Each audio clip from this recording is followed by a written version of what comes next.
Hello family, તો જુઓ આ રીતે આપણે બેસનના લડ્ડુ બનાવીએ.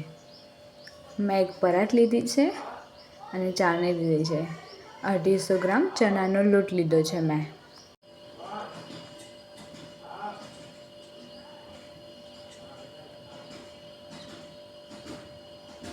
અને મેં આ કપથી માપ લીધું છે. 3 આખા ભરીને કપ અને અડધો કપ એમ કરીને 250 ગ્રામ ચણાનો લોટ લીધો છે. તો હવે આપણે ચાળણીની મદદથી સારી રીતે ચણાનો લોટ ચાળી લઈએ. તો જો આપણો સારી રીતે લોટ ચડાઈ ગયો છે.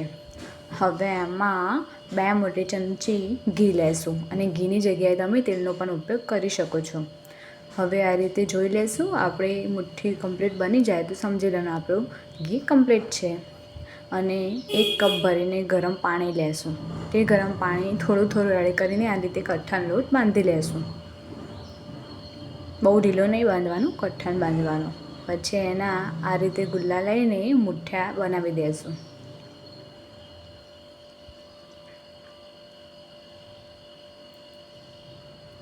જો આપણા બધા મુઠ્ઠિયા બનાવીને તૈયાર છે. હવે એને આપણે તળવાના છે. તો તેના માટે આપણે ગરમ તેલ કરવા મૂકી દીધું છે. હવે આપણે મુઠ્ઠિયા એડ કરીશું અને ધીમી આંચ ઉપર એને મીડિયમ સ્લો એ રીતે એને આપણે તળવાના છે. ગોલ્ડન બ્રાઉન કલરના ના થઈ જાય ત્યાં સુધી આપણે તળવાના છે.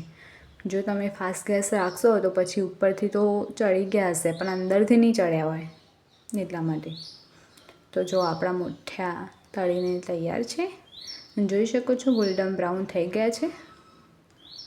તો આ રીતે બધા મેં મુઠ્ઠિયા લઈ લીધા છે. હવે આ થોડા ઠંડા પડે એટલે હવે આને મિક્સરમાં એડ કરીને ક્રશ કરી લેશું. તો જો આપણું રેડી છે થઈને. હવે એ ચણાનું આપણે જે મિક્સરમાં કર્યું હતું એ ચાળણીમાં લઈને એને સારી રીતે ચાળી લેશું.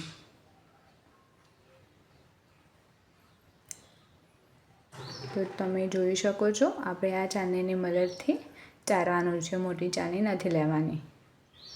હવે એમાં 4 મોટી ચમચી જેટલું ઘી એડ કરવાનું છે. મેં આ ચમચીથી એડ કર્યું છે. તમે ઓછું પણ લઈ શકો છો. હવે એને સારી રીતે લોટને મિક્સ કરી લેશું. હવે એક પેનમાં ચાસણી બનાવવા માટે આ કપનું માપ આપણે 1 આખો કપ ભરીને ખાંડ લઈ લેશું. બરાબર. અને એમાં જેટલી ખોટ ડૂબી જાય એટલું થોડું પાણી એડ કરશું, અડધું. અને હવે એને ચાસણી તૈયાર કરશું. એને સારી રીતે હલાવતા રહેશું.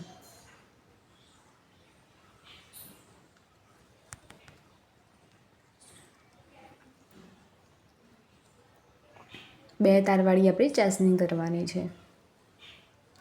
જો આપણો ચાસણી જોઈ શકો છો તમે તારવાળી થઈ ગઈ છે, તૈયાર થઈ ગઈ છે. અને એમાં બબલ્સ પણ આવવા માંડ્યા છે. તો હવે આપણે ગેસની ફ્લેમ બંધ કરી દઈશું અને હવે તેને નીચે ઉતારી દઈશું.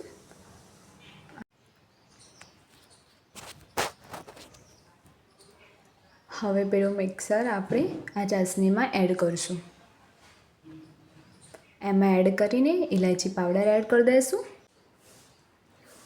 અને આને 3 મિનિટ માટે થાળી દઈશું. પછી આપણે લડ્ડુ વાળીને તૈયાર કરી દઈશું. જુઓ આપણા એકદમ મસ્ત બેસનના લડ્ડુ તૈયાર છે. એના ઉપર તમારે ચિપ્સ લગાવી તો લગાવી શકો છો, મતલબ બદામ કે પિસ્તાની. તો thank you so much my family.